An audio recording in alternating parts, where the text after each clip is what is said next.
Hey friends, welcome back to Evocative Scents. Today we will be looking at two fragrances from the house of Ahmad Al Maghribi, and one of them is an absolute gem. Well, I was just thinking to cover the second fragrance, but since the scent profile of the first one is very popular, so let's cover them both, shall we? Well, after the Blue Oud, this is a fragrance that has really got me excited. Not that the other fragrances were bad, in fact they were very good as well, but this one I think it is extremely special. It's really that good. In fact, it has got me thinking I have to make an updated top 10 Ahmad Al Maghribi fragrances, as there are some really cool additions. And what are your thoughts about it? If you are new to this channel, consider hitting that subscribe button for more such fragrance videos. And let's get this video started.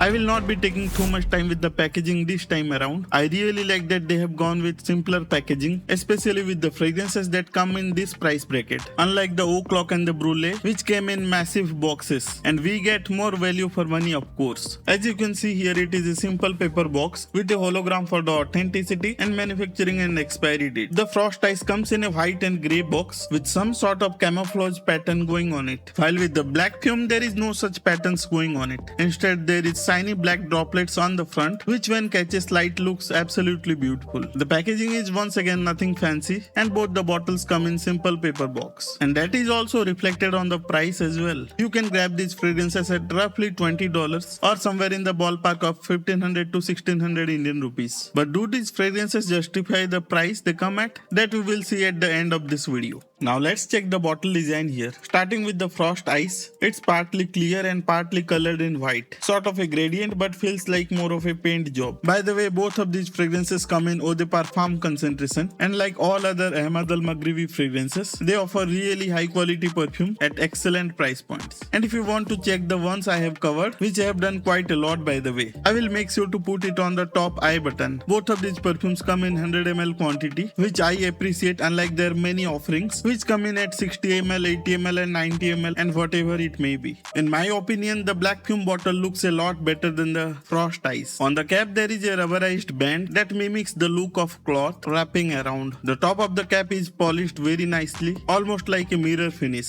Now let's move on to the spray test real quick and see if these come with those pressurized atomizers. I think that atomizers of these two fragrances should be identical. Still, let's check them out. Starting with the Frost Ice. Yes, these are some fine atomizers definitely. Let's check the one from the Black Fume. These spray a lot of juice, and you can also control the amount with these sprayers. I hope that in future, all the brands in every price category will use these kind of atomizers. So as far as the scores are concerned in terms of presentation and packaging, I have got nothing really to complain about. A 9.5 would be perfect in my opinion. Moving on to the smell. Starting with the Frost Ice once again, I might sound like a broken record. I was never a big fan of the Invictus DNA, and this fragrance will definitely remind you of the Paco Rabanne Invictus. I am talking about the original, not the Aqua or any other flankers. Sure, it's not a one-to-one clone of that fragrance. I instantly get the spicy nuances, which is much more mellowed down in the Paco Rabanne Invictus, and there are some spices in this fragrance that is absolutely missing in the Invictus. The Frost Ice is very fresh, clean with aromatic spices. There is some cardamom and star anise at the top, and these two spices are very dominant. Compared to the Rasasi Havas, it is definitely less fruity. The sweetness is also dialed down a bit. I mean, it is definitely in the same space, but there are some definitive differences. They have taken the Paco Rabanne Invictus DNA and they have put their own twist on it. So you are going to get that youthful, mass-appealing DNA made slightly mature with the addition of spices and a strong musky note. If you want a very easy, all-year-round fragrance, you can certainly try this one out. However, the smell is not an issue. The main issue is that it is not alone in this space. The prices of the Rasasi Havas has fallen down quite a bit, and you can even get the Rasasi Havas for under 2000 Indian rupees. And with such stiff competition, this perfume doesn't become an automatic choice. If you want that sweet, fruity, bubblegummy smell, you will definitely go towards that Rasasi Havas. However, if you are a big fan of the Invictus DNA and you are collecting all the fragrances that smell similar to the Invictus or the Rasasi Havas for that matter, then this might be a no-brainer for you.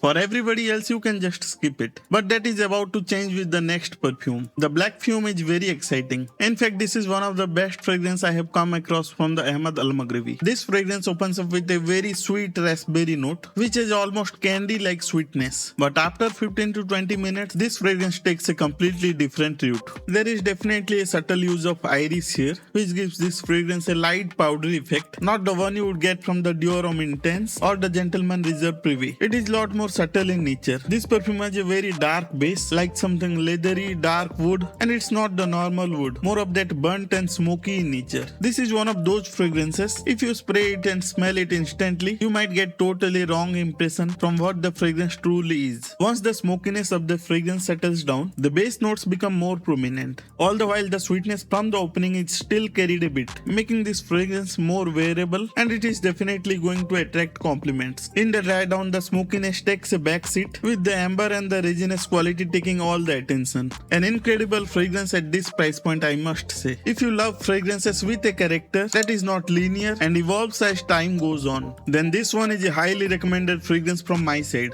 For the smell, I would give the Frost Ice a 7 out of 10 and the Black Fume a strong 9 out of 10. Now moving on to the performance section, which a lot of you are really interested in. Starting with the Frost Ice, I get about 6 hours of longevity and the projection is good for the first hour. I find the performance to be slightly better than the Rasasi Havas and little bit less than the Havas Ice. But for a fresh fragrance, that is definitely good. On the other hand, the Black Fume has a stronger performance, as it all stems down to the scent structure. It is more darker and richer compared to the Frost Ice, and it is totally expected as well. I get about 7 to 8 hours of longevity on clothes and good projection for the first couple of hours. Although I will not put it in the beast mode category, it is still a very strong performer. So for the performance, the Frost Ice gets a 7.5 out of 10 and the Black Fume gets an 8.5 out of 10. In terms of versatility though, the scores are reversed for these fragrances. While the Frost Ice is extremely versatile and is also pretty unisex in my opinion, the Dark Fume is more suited for cold weather, preferably winters or fall. The opening is almost so sweet that it almost feels like feminine, while the dry down heavily leans towards the masculine side. Now it might sound strange, but the smell is certainly unique. So for the versatility, the Frost Ice is a 9 out of 10 and the Black Fume a 7 out of 10. But if I have to select a fragrance among these two, I would pick the Black Fume without a shadow of doubt, and that is the one I would recommend as well. However, if it is possible, try the fragrance before considering a full purchase. If you like this video, hit that like button and consider hitting that subscribe button if you love fragrances and fragrance related content. If you have feedback for this or any of my previous video, feel free to comment down below. And that's it for today's video. I will meet you all in my next video. Till then, stay safe and as always, stay honest.